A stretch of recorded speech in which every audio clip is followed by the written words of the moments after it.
आखिर कौन थे वे ऋषि जिसे पीना पड़ा पूरे समुद्र को। जय श्री राम दोस्तों, स्वागत है आप सभी का हमारे इसे एक और मिस्टीरियस वीडियो में। तो क्या थी पूरी सच्चाई, बने रहे इस वीडियो के आखिरी तक।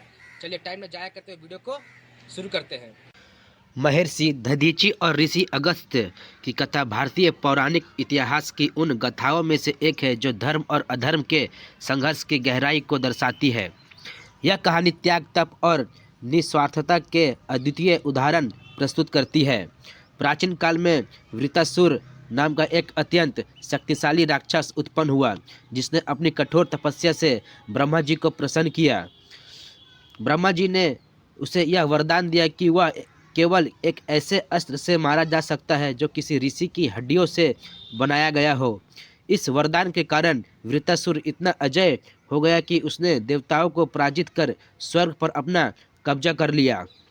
वृत्रासुर ने अपनी शक्ति और अहंकार के बल पर तीनों लोकों में अत्याचार शुरू कर दिए। देवता, जो धर्म और न्याय के रक्षक थे, स्वयं को असहाय महसूस करने लगे। अपनी पराजय और दयनीय स्थिति से त्रस्त होकर वे ब्रह्मा जी की शरण में पहुँचे। ब्रह्मा जी ने उनकी समस्या का समाधान बताते हुए कहा कि वृत्रासुर का वध केवल एक दिव्य अस्त्र से हो सकता है, जिसे महर्षि दधीचि की हड्डियों से बनाया जाएगा। यह सुनकर देवता चिंतित हो गए, क्योंकि किसी ऋषि से उनकी हड्डियों का दान मांगना अत्यंत कठिन और असामान्य कार्य था। देवता महर्षि दधीचि के आश्रम पहुँचे और उनसे अपनी समस्या साझा की। महर्षि दधीचि, जो परोपकार और निस्वार्थता के प्रतीक थे, देवताओं की बात सुनकर मुस्कुराए। उन्होंने देवताओं से कहा कि उनका शरीर और जीवन भी धर्म की सेवा के लिए है। यदि उनकी हड्डियों से बना अस्त्र संसार के वृत्रासुर के आतंक से मुक्त कर सकता है तो वे इसे अपना सौभाग्य मानेंगे। महर्षि दधीचि ने अपनी तपस्या और योग बल से अपने शरीर को त्याग दिया। उनकी पवित्र हड्डियों को एकत्र कर देवताओं ने उनसे वज्र नामक शक्तिशाली अस्त्र का निर्माण किया। देवराज इंद्र ने वज्र को अपने हाथों में लिया और वृत्रासुर का सामना करने के लिए तैयार हो गए। युद्ध के समय इंद्र ने वज्र से वृत्रासुर पर आक्रमण किया, जिससे उसका वध हो गया।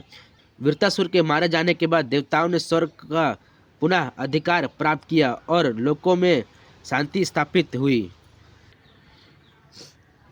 लेकिन यह शांति ज़्यादा दिनों तक कायम नहीं रह सकी, क्योंकि वृत्रासुर के बचे हुए साथी राक्षस समुद्र में जाकर छिप गए। समुद्र में छिपने के बाद भी इन राक्षसों ने देवताओं और ऋषि मुनियों को परेशान करना जारी रखा।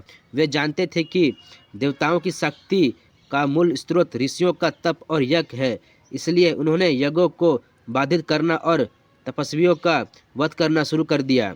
देवताओं के लिए यह स्थिति और भी गंभीर हो गई, क्योंकि वे समुद्र में छिपे राक्षसों तक पहुंचने में असमर्थ थे। इस समस्या का समाधान खोजने के लिए वे भगवान विष्णु की शरण में गए। विष्णु जी ने उन्हें सलाह दी कि वे ऋषि अगस्त्य की सहायता लें, क्योंकि सिर्फ वही इस संकट का समाधान कर सकते हैं। देवता ऋषि अगस्त्य के पास पहुँचे और अपनी समस्या उनके सामने रखी। ऋषि अगस्त्य, जो अपनी योग शक्ति और असाधारण सामर्थ्य के लिए प्रसिद्ध थे, देवताओं की बात सुनकर सहमत हो गए। उन्होंने कहा कि धर्म की रक्षा करना उनका कर्तव्य है और वे राक्षसों का नाश करने में देवताओं की सहायता करेंगे।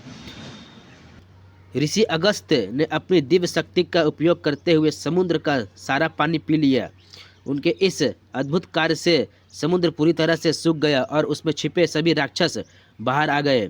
जैसे ही राक्षस समुद्र से बाहर निकले, देवताओं ने उन पर प्रहार कर दिया। देवताओं और राक्षसों के बीच भीषण युद्ध हुआ। अपनी पूरी शक्ति का उपयोग करते हुए देवताओं ने सभी राक्षसों का वध कर दिया और उनके आतंक को हमेशा के लिए समाप्त कर दिया। इस तरह ऋषि अगस्त्य के तप और बलिदान के कारण देवता एक बार फिर विजयी हुए और संसार में धर्म और न्याय की स्थापना हुई।